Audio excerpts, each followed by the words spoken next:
اگر آپ کو ایمان اور یقین حاصل ہو تو پھر دعا کریں اللہ اس پر استقامت عطا فرمائے، پھر اس پہ ڈٹ جائے۔ نبی پاک صلی اللہ علیہ وسلم نے فرمایا میں اس بات کا خوف نہیں کرتا کہ میری امت کمزور ہو جائے گی، اس بات کا ڈر نہیں کہ پیسے ختم ہو جائیں گے، نہ یہ خوف ہے کہ بھوکی مرے گی۔ حضور کس بات کا خوف ہے؟ تو نبی پاک نے فرمایا خوف یہ ہے کہ ان کا یقین کمزور ہو جائے گا۔ یاد رکھیں اگر اعتبار نہ ہو تو گھر نہیں چلتا، تو اگر اللہ رسول پر یقین کامل نہ ہو تو پھر بندہ مسجد نہیں آ سکتا، پھر اس کا دین نہیں چلتا، پھر اس کے لیے مشکل ہے نماز، پھر اس کے لیے مشکل ہے راہ خدا میں خرچ کرنا۔ میرے نبی پاک نے فرمایا یوں نہ کہا کر کہ یا اللہ چاہے تو دے چاہے تو نہ دے، جب مالک سے مانگ تو کہا کر یا اللہ تجھی سے مانگنا ہے، میں لے کے اٹھوں گا، تو مجھے دے گا۔ فرمایا جتنا تیرا یقین کامل ہوگا اتنا ہی اللہ تجھے جھولی بھر کے عطا فرمائے گا۔ کمزور سا مسلمان، لڑکھڑاتا سا مسلمان دیکھتا ہوں کرتا ہوں، اور یہ بھی نہ دیکھا کریں بھائی ایمان یقین کو استقامت کے درجے پہ لیں، یہ نہ دیکھا کریں کہ وہ کیسے دے گا، وہ کسی وسیلے کا محتاج نہیں ہے، وسیلے کو پسند کرتا ہے، پر وسیلے کا محتاج وہ بغیر وسیلے کے بھی دے دیتا ہے۔ ہر آدمی ماں باپ کے ذریعے پیدا ہوتا ہے، اگر پیدا کرنا چاہے تو جناب عیسیٰ کو بغیر باپ کے پیدا کر دیتا ہے، اگر پیدا کرنا چاہے تو حضرت آدم کو بغیر ماں اور باپ کے پیدا کر دیتا ہے۔ جب یقین رکھیں، یقین قرآن مجید پڑھیے، حضرت موسیٰ علیہ السلام فرعون کے دربار میں کھڑے ہیں، چاروں جانب دشمن ہی دشمن ہے، جادوگر آ گئے، انہوں نے سانپ چھوڑے، حضرت موسیٰ کے ہاتھ میں ڈنڈا تھا۔ حضرت موسیٰ کہتے ہیں یا اللہ کیا کروں؟ تو اللہ تعالیٰ نے فرمایا اپنا عصا پھینک دو۔ کہنا چاہیے تھا نا کہ یا اللہ ایک ہی تو شے ہے، اتنے سانپ ہے، بچانے کے لیے ڈنڈا ہے وہ پھینک دوں؟ ڈنڈا پھینکا جاتا ہے، سانپ کو دیکھ کر کے قابو کیا جاتا ہے۔ یہ میرا اور آپ کا ذوق ہے نا، لیکن انبیاء کرام کا انداز ملاحظہ کیجئے میرے عزیزو۔ اللہ فرماتے ہیں ڈنڈا، اے موسیٰ ڈال دے اپنا عصا۔ پہلے نہیں فرمایا کہ سانپ بن جائے گا، فرمایا بس تو ڈال دے۔ میں اور آپ ہوتے ہیں تو سام سامنے ہے، ڈنڈا ہاتھ میں ہے، ہم کہیں گے عجیب بات ہے، یہی تو دفاع کی چیز ہے، اسی کو ڈال دوں تو بچوں گا کیسے؟ کہا ڈال دو، تو حضرت موسیٰ نے ڈال دیا، کہا میرے رب کا حکم ہے تو میرے لیے بہتر ہی ہوگا۔ اللہ فرماتے ہیں جب موسیٰ نے ڈالا تو میں نے اس ڈنڈے کو، اس عصا کو اژدہا بنا دیا۔ اب کبھی عصا بھی اژدہا بنے، کبھی چھڑی بھی بہت بڑا اژدہا بنی ہے، لیکن قرآن کہتا ہے جناب موسیٰ نے ڈالا تو اللہ نے اژدہا، بلکہ اس سے پیچھے چلیے، عورتیں کمزور یقین کی ہوتی ہیں نا۔ جناب موسیٰ پیدا ہوئے تو اللہ فرماتے ہیں میں نے موسیٰ کی ماں کے دل میں بات ڈالی، ماں کے دل میں، صندوق میں ڈال کے تو اس کو دریا میں بہا دے۔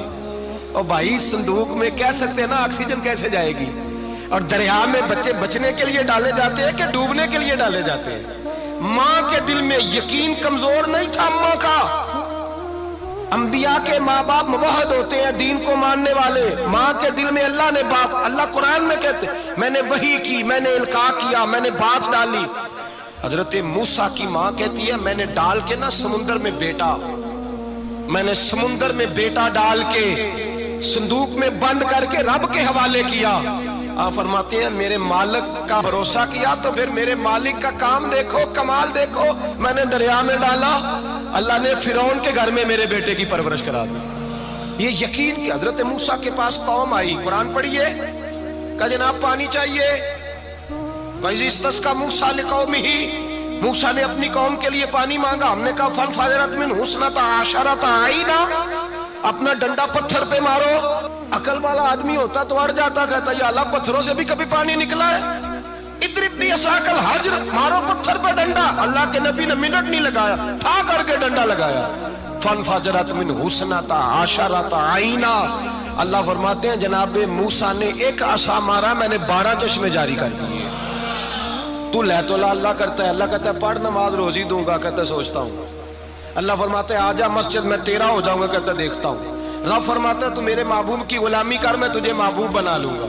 تو کہتا ہے تھوڑا بڑا ہو کے داڑھی رکھنی ہے، ابھی سیانا ہو کے میں ذرا سرٹیفکیٹ لے لوں اسرائیل سے کہ کتنے سالوں کے بعد آئیں گے، پھر شروع کروں گا۔ پروگرام بنا رہا ہے، ابھی تو ارادے میں ہے۔ اللہ کے پیغمبر کا ڈنڈا، اور اس سے زیادہ آگے بات ہو گئی، پیچھے فوج لگی ہوئی ہے فرعون کی، مجمع ہے، ہزاروں لاکھوں کا لشکر لے کے، تلواریں نیزے، فرعون پیچھے، آگے دریا آ گیا۔ حضرت موسیٰ علیہ السلام کھڑے ہیں، اب کدھر جائیں؟ اللہ پاک نے فرمایا مارو ڈنڈا۔ کہاں؟ پانی پہ ڈنڈا مارو۔ اب حضرت موسیٰ علیہ السلام پانی پہ ڈنڈا مارے تو پانی ابھرے گا، اس سے زیادہ کیا ہوگا؟ پہلے پتھر پہ ڈنڈا مروایا تو پانی نکلا، اب پانی پہ ڈنڈا مروایا، فَإِذْ فَرَقْنَا بِكُمُ الْبَحْرَ فَأَنْجَيْنَاكُمْ وَأَغْرَقْنَا آلَ فِرْعَوْنَ۔ اللہ فرماتے ہیں موسیٰ نے پانی پہ ڈنڈا مارا تو میں نے پانی میں رستے بنا دیے۔ ایک جگہ ڈنڈا مارا تو پانی نکل آیا، دوسری جگہ عصا مارا تو پانی خشک ہو گیا، 12 چشمے بن گئے، 12 رستے بن گئے دریا میں سے۔ حضرت موسیٰ علیہ السلام گزر گئے اور اللہ فرماتے ہیں فرعون بھی آیا تو اسے میں نے غرق کر دیا، اور وہ کھڑا دیکھتا ہی رہ گیا کہ بنا کیا ہے۔ جب یقین کامل نصیب ہوتا ہے، اعتماد کی دولت اللہ دیتا ہے، جب انسان کو یہ انشراح صدر ہو جاتا ہے کہ میری نجات خدا کے حکم میں ہے اور رسول اللہ کے قدموں میں ہے، جب اسے یہ انشراح حاصل ہوتا ہے تو پھر نماز کا لطف آتا ہے۔ غور کیجئے کیا جملہ کہہ دیا میں نے، پھر اسے نماز کا پھر اسے نماز بوجھ نہیں بلکہ نماز نہ پڑھے تو اس پر بوجھ ہوتا ہے، پھر قرآن مجید اس کی روح کا ساتھی ہو جاتا ہے، پھر عبادات، تقوی، پرہیزگاری، پھر وہ ایک سنت کے چھوٹنے پر پریشان رہتا ہے جب یقین کی دولت نصیب ہوتی ہے۔ قرآن مجید فرقان حمید نے کہا ایمان لاؤ تو پھر ایمان پہ ڈٹ جاؤ، مسلمان بنو تو پھر اسلام پر۔ پھر یہ جو کمزوری ہے نا، یہ دیکھتے ہیں، کرتے ہیں، چلتے ہیں، ابھی کل ابھی پرسوں بہانے ہیلے، ابھی میں نماز شروع کرتا ہوں دیکھتا ہوں لا الہ الا اللہ محمد الرسول اللہ صلی اللہ علیہ، جب کسی نے کلمہ پڑھا تو اس پر پورا دین ضروری ہے، پورا۔ اب وہ یہ نہیں کہہ سکتا کہ تھوڑا تھوڑا کر کے آؤں گا۔ یقین کی دولت نعمت ہے۔ اللہ پاک قرآن مجید میں فرماتے ہیں ان الذین قالوا ربنا اللہ ثم استقاموا، جنہوں نے کہا کہ اللہ ہمارا رب ہے اور پھر وہ اس پر ڈٹ گئے، پھر اس پر وہ کہا تو ڈٹ گئے، کھڑے ہو گئے، نہیں اللہ ہی رب ہے، اللہ ہی دینے والا، اللہ ہی مالک، اللہ ہی ہمارا رازق ہے، رب ہی ہمارا سب کچھ۔ جب ڈٹ گئے تو فرمایا تتنزل علیہم الملائکہ، پھر میں ان کی مدد کے لیے آسمان سے فرشتوں کا نزول فرمایا کرتا ہوں۔ فرشتے کیا کہتے ہیں؟ اللہ تخافوا ولا تحزنوا، غم نہ کرنا، خوف نہ کھانا، وابشروا بالجنۃ التی کنتم توعدون، ہم تو تمہیں اللہ تبارک و تعالیٰ کی اس جنت کی خوشخبری دینے آئے ہیں جس کا رب نے تمہارے ساتھ وعدہ کیا ہوا ہے۔ پھر فرشتوں کا نزول ہوتا ہے، لیکن شرط کیا ہے کہ ایمان لائے، اور پھر ایمان پر پھر یہ نہ سوچے کہ وہ کس طرح دے گا، وہ کیسے عطا کرے گا، وہ میری مدد کس طرح کرے گا، نظام کیسے چلے، ڈٹ جائے، کہے میرے اللہ کا حکم ہے تو میں نے حلال ہی کھانا ہے، میرے رب کا حکم ہے تو میں نے تھوڑے پہ گزارا کرنا ہے، میرے مالک کا حکم ہے تو میں نے اپنی جیب دیکھنی یا دوسرے کی نہیں دیکھنی، میرے رب کا حکم ہے تو میں نے اس کی اطاعت میں رہنا۔ جب ڈٹ جائے گا اللہ کے احکامات پر، جب ڈٹ جائے گا تو اللہ فرماتا ہے پھر میں تیری مدد کے لیے فرشتوں کا نزول کروں گا۔ نبی پاک صلی اللہ علیہ وسلم نے فرمایا 2 دولتیں اگر کسی کو اللہ دے دے تو سمجھے اللہ نے اسے دنیا کی سب سے زیادہ دولت عطا فرما دی۔ یا رسول اللہ وہ کون کون سی چیزیں ہیں؟ فرمایا ایک جس شخص کو اللہ نے معاف کرنے کی دولت عطا کر دی، جو معاف کرنے لگ گیا، جس کی طبیعت میں درگزر آ گیا، جو معاف کرنے لگا، غلطیاں معاف کرنے لگا، جس کو ایک دولت یہ مل گئی، اور دوسرا میرے مصطفیٰ نے فرمایا جسے اللہ نے یقین کی دولت عطا فرما دی۔ جس کو یہ 2 دولتیں مل جائیں، ایک درگزر کرنا، دوسرا رب رسول پہ یقین کامل رکھنا، اسے کائنات کی ہر شے مل گئی۔